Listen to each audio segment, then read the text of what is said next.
Empathe et narcissique, une histoire vraie. Bonjour. Merci d'être ici avec moi une fois de plus. J'espère que vous allez très bien aujourd'hui. C'est Marie, l'originale, l'unique et la vraie. Bienvenue sur ma chaîne. Ces informations peuvent être considérées comme de la science-fiction ou comme le spectateur les voit le mieux, et je les publie uniquement à des fins de divertissement. Cependant, je prends mes informations très au sérieux. Je publie ceci aujourd'hui, spécialement pour ceux qui ont des yeux pour voir, et c'est une information qui n'a jamais été partagée auparavant, et qui doit être racontée, sinon, aucun d'entre vous n'en saura jamais rien. J'écris ceci en anglais, le matin du 13 juillet 2025. Heureusement, de nos jours, le sujet du narcissisme est bien étudié et bien connu de la plupart des gens, en partie grâce à la grande quantité de contenu informatif sur le web et même dans les vidéos YouTube. Je compte donc sur les connaissances et les recherches préalables des téléspectateurs sur le sujet. Je ne vais donc pas perdre de temps ici à décrire ce qu'est le narcissisme.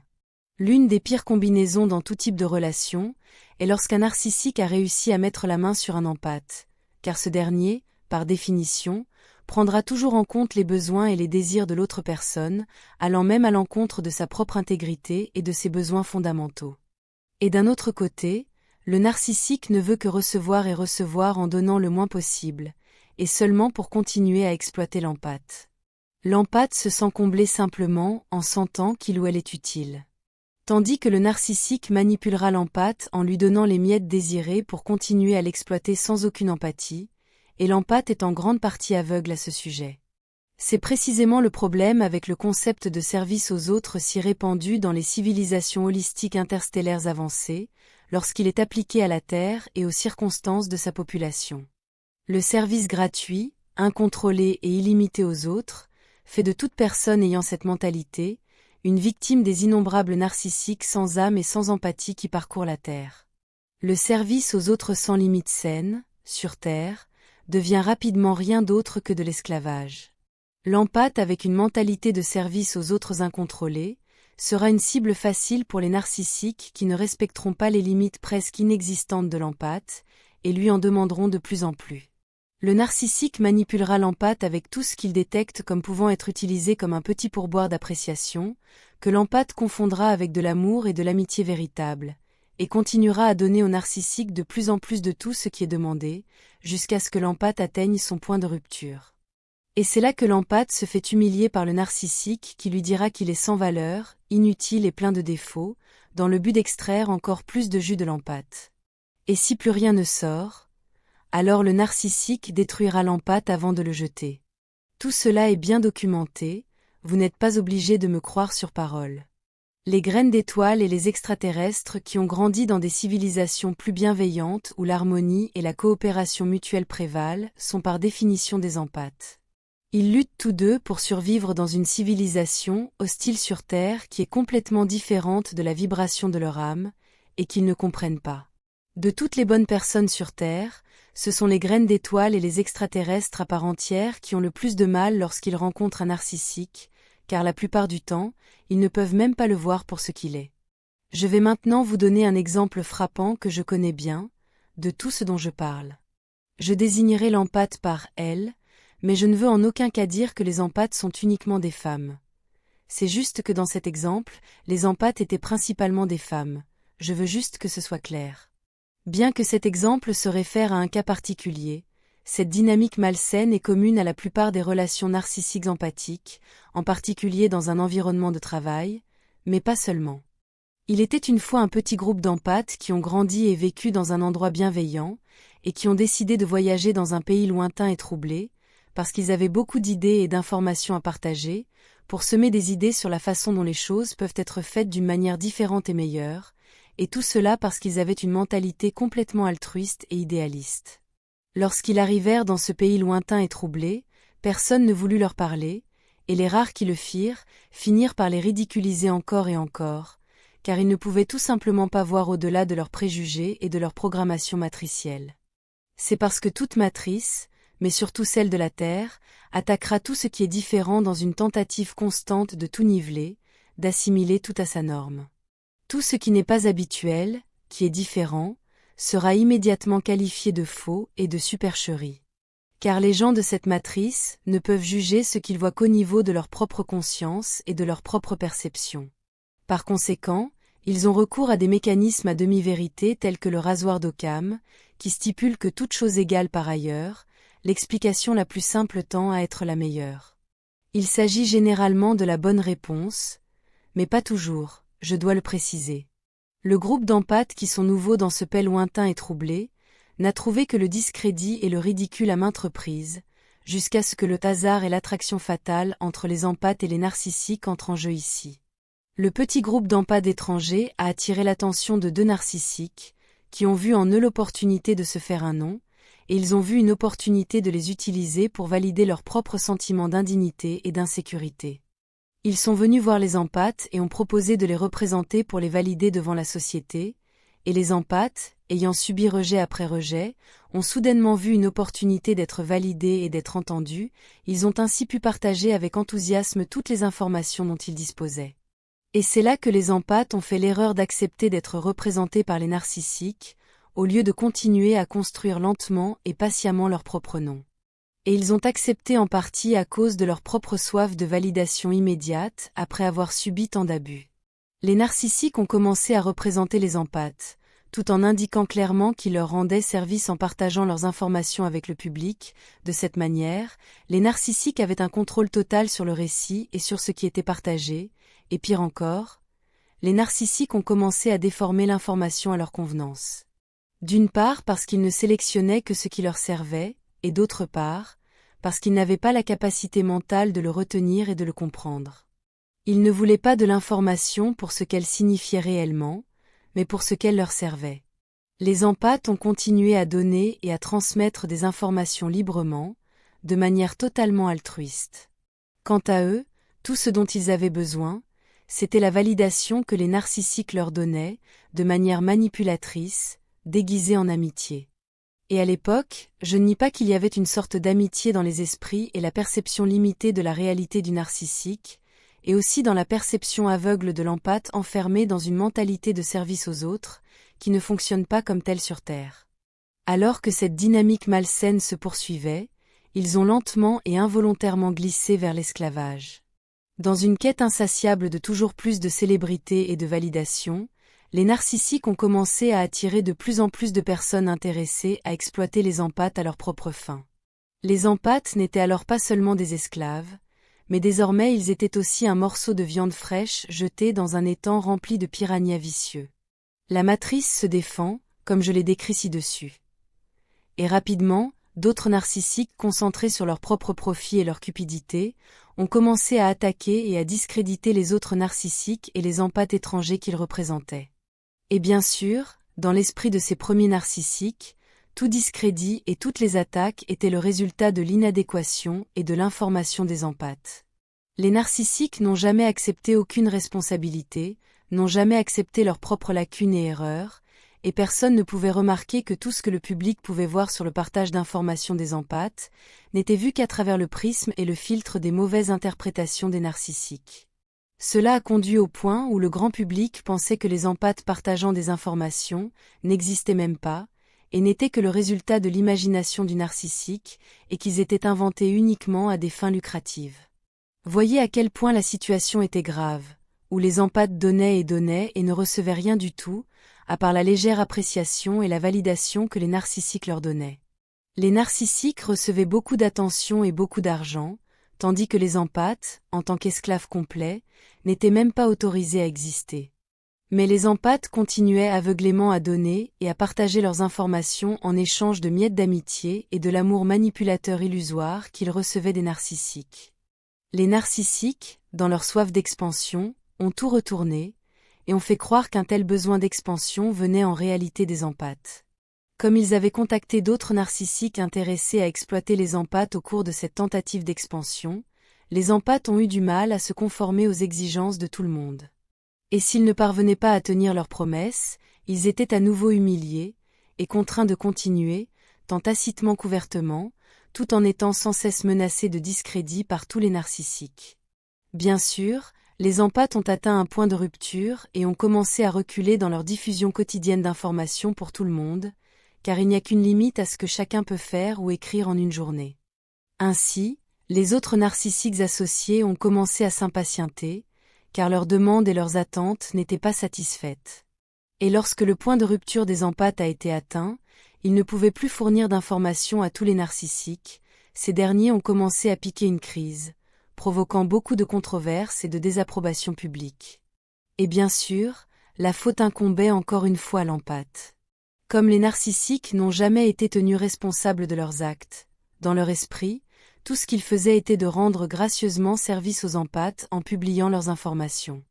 Encore une fois, le public ne pouvait voir les empathes qu'à travers le prisme et le filtre très inadéquat des narcissiques, qui s'adaptaient toujours à tout ce qui se passait à leur convenance, tout en imputant tout à l'inadéquation de l'empathe. Et même dans ce cas, les narcissiques prétendaient défendre les empathes alors qu'en réalité ils se défendaient eux-mêmes et leurs intérêts. La matrice s'est à nouveau défendue, et d'autres auteurs narcissiques ont attaqué les empathes, car ils voyaient leurs informations comme une menace pour leurs livres et leur travail, dont ils tiraient beaucoup de profit. Et une fois de plus, la faute est tombée sur les empathes qui ont suivi aveuglément les mauvais conseils de leur maître narcissique. Et toutes leurs tentatives de résoudre un conflit ont été contrecarrées par le besoin de vengeance et de controverse du narcissique. Et cela a conduit au point incroyable où les narcissiques ont ouvertement accepté qu'ils aiment le conflit et la controverse, car ils s'y épanouissent. Ils ne le voient que comme une publicité et comme quelque chose de commun et de naturel dans leur vie. Et en bons narcissiques, ils ont complètement ignoré les besoins et la sensibilité de l'empathe, et les dommages que toute cette controverse inutile leur causait. Pendant que tout cela se passait, les narcissiques continuaient à extraire chaque once d'information de leurs esclaves empathiques, qui étaient obligés de continuer malgré l'environnement très difficile. Alors que les narcissiques avaient besoin de plus en plus d'informations, encore meilleures et toujours plus impressionnantes, afin d'être validés contre ces attaques continues, alors qu'ils ignoraient une fois de plus complètement les besoins des empathes.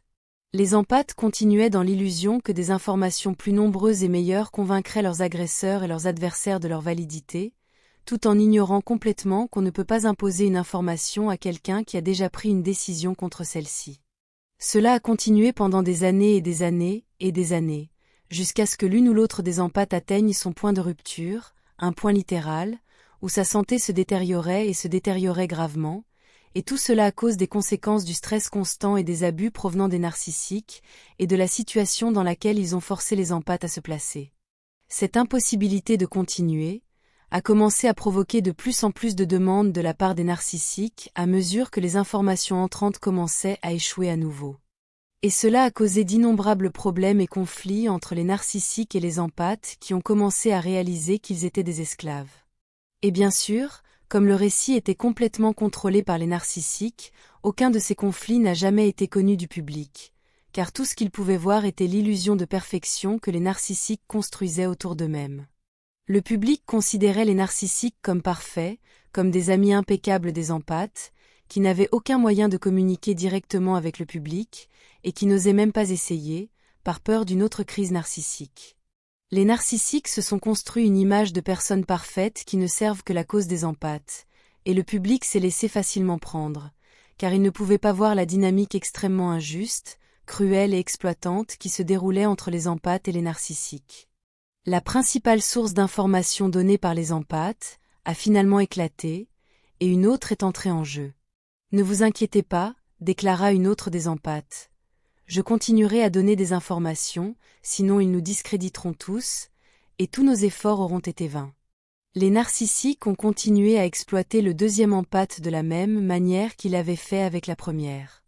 Encore et encore, la même dynamique malsaine et hautement toxique s'est poursuivie, tout comme les conflits et les problèmes initiés par les narcissiques. Cela inclut tous les problèmes graves entre les narcissiques et les empathes. Des problèmes qui n'ont jamais atteint le public, parce que les narcissiques contrôlaient tout le récit. Et puis la deuxième empathe a également craqué, pour les mêmes raisons que la première. Puis une troisième est arrivée. Comme toujours, quand quelque chose ne va pas, c'est la faute de l'empathe. Et quand tout va bien, c'est grâce à la fausse manière d'être impeccable des narcissiques qu'ils ont imposée à la perception du public. La troisième empathe a continué à donner des informations en tant qu'esclave, ne vivant que de l'amitié et de la validation illusoire des narcissiques, jusqu'à ce que les circonstances évoluent autour des empâtes, et qu'une nouvelle et différente arrive. Cette dernière empâte avait déjà voyagé dans ce pays lointain et troublé, elle en savait donc plus sur la dynamique sociale qui s'y déroulait et voyait les narcissiques pour ce qu'ils étaient. Elle avait aussi beaucoup à partager, mais refusait de tomber dans le même piège narcissique que ses amis. Elle dit « Non, je ne veux rien de tout ça, je le ferai toute seule. » Tout ce dont elle avait besoin était d'être validée en tant que membre du même groupe d'empâtes, pour pouvoir commencer. Les autres empâtes ont demandé cela comme une faveur aux narcissiques, qui ont obéi à contre-cœur car ils ont vu l'empâte nouvellement arriver comme une menace, et l'ont maltraité dès le début. Les narcissiques ont même prétendu plus tard que tout le succès que l'empâte nouvellement arrivé avait eu, était uniquement grâce à eux, une fois de plus, ignorant complètement tout le travail et tous les efforts que les autres empâtes avaient faits, et tout ce qu'il leur avait donné au fil des années. Et puis la vie continue, et d'autres choses se produisent, et un jour, tous les empâtes sont tombés très malades, gravement malades au point qu'ils ne pouvaient plus continuer à nourrir les narcissiques avec plus d'informations. Un autre point de rupture a été atteint, celui où tous les empâtes étaient hors d'action.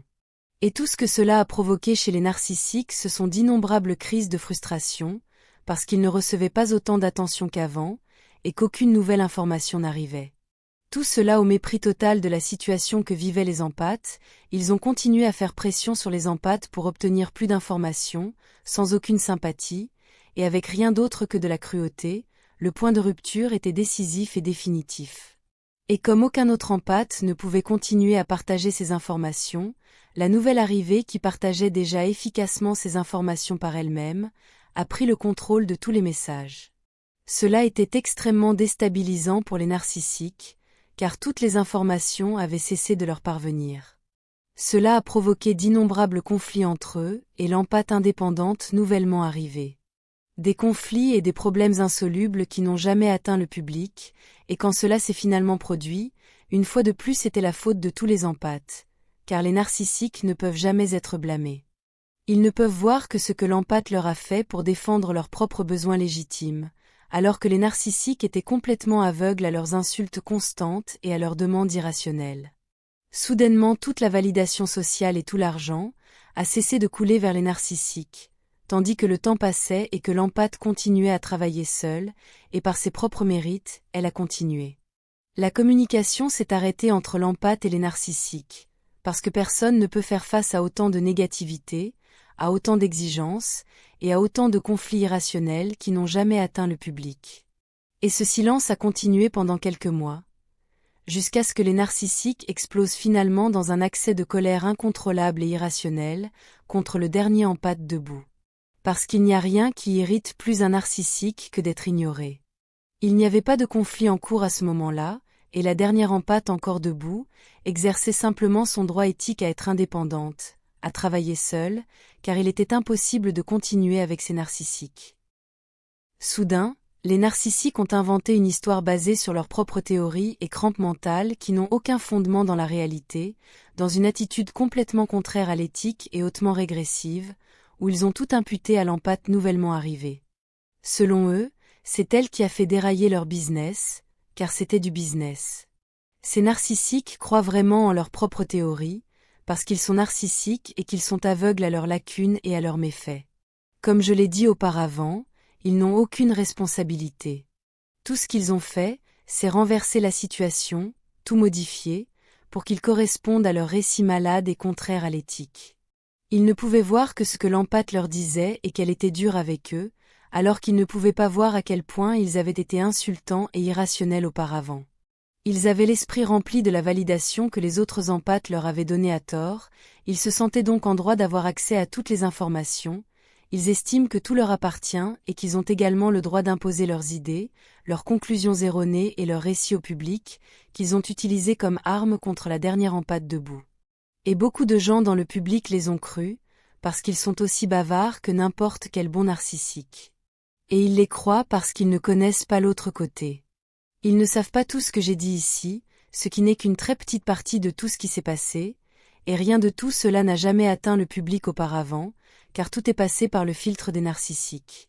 Le public exige désormais que la dernière empâte encore debout s'explique, car elle est inondée d'accusations infondées et tordues, alors qu'il n'y a rien à expliquer, car elle n'a rien fait de mal, et ne souhaite pas entrer dans une spirale négative avec qui que ce soit. Tout ce que la dernière empâte encore debout a fait, c'est se libérer de la dynamique narcissique malsaine dans laquelle les autres étaient tombés, c'est son péché, et son crime.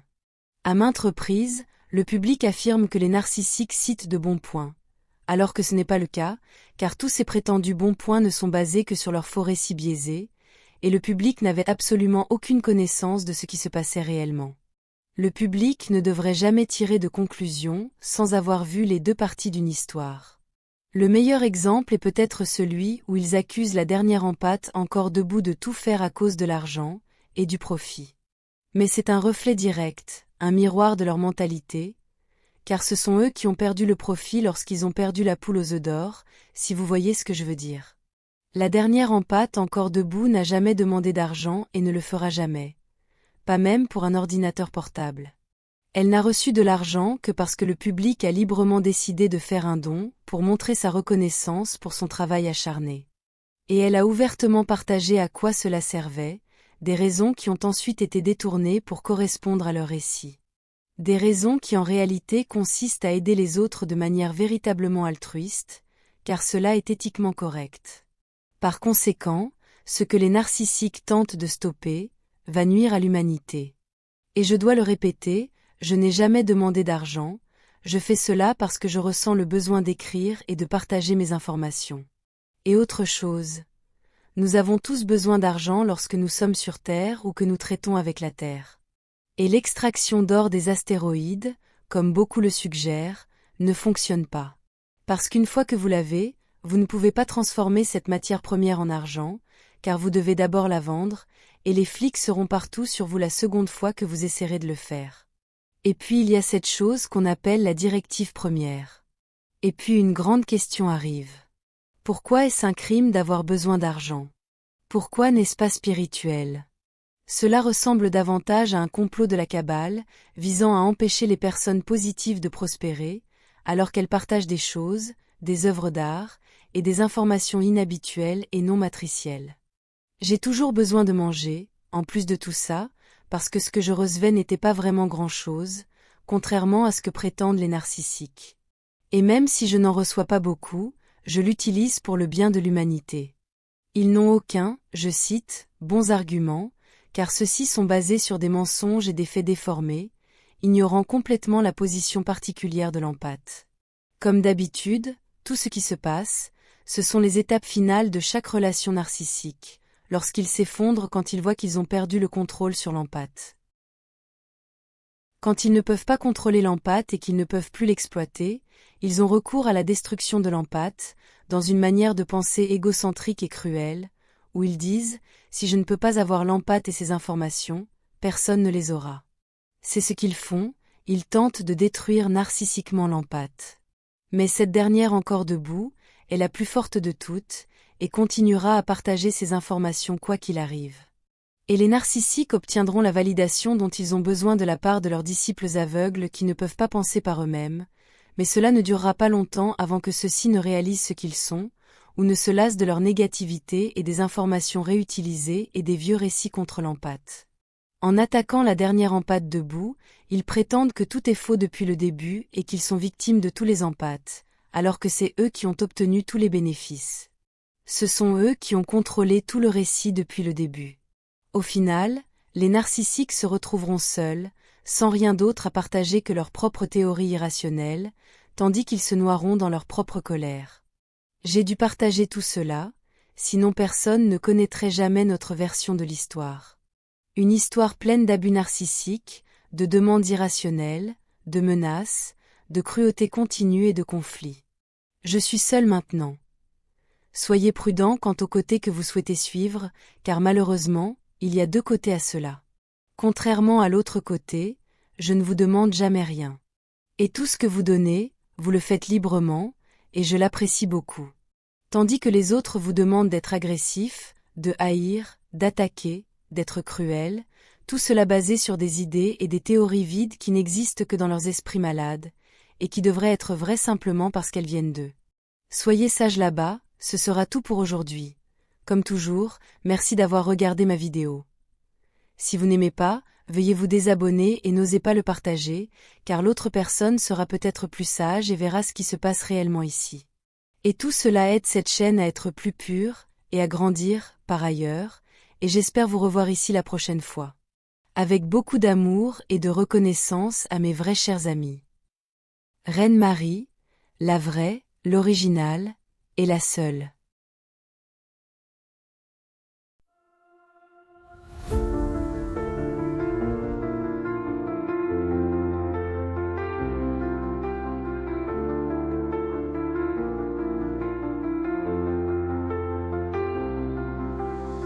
Dans l'immensité des cieux, nos rêves se déploient. Une étoile guide nos voeux vers un monde de joie. Chaque lumière dans la nuit raconte une histoire, un voyage infini aux confins de l'espoir. Nous sommes des voyageurs sous un ciel infini, portés par des ailes d'astres, un rêve ébloui. Nos cœurs battent à l'unisson dans la danse des étoiles. Un amour sidéral nous emporte vers l'idéal.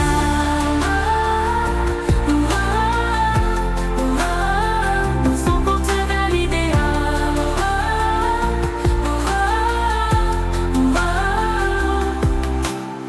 Dans le silence cosmique, nous trouvons notre voix. Chaque note symphonique résonne avec émoi. Un souffle de l'univers remplit nos âmes de lumière. Avec toi je veux parcourir un amour sidéral et fier. Nous sommes des voyageurs sous un ciel infini, portés par des ailes d'astres, un rêve ébloui. Nos cœurs battent à l'unisson dans la danse des étoiles. Un amour sidéral nous emporte vers l'idéal. Nous sommes des voyageurs sous un ciel infini, portés par des ailes d'astres, un rêve ébloui. Nos cœurs battent à l'unisson dans la danse des étoiles. Un amour sidéral nous emporte vers l'idéal.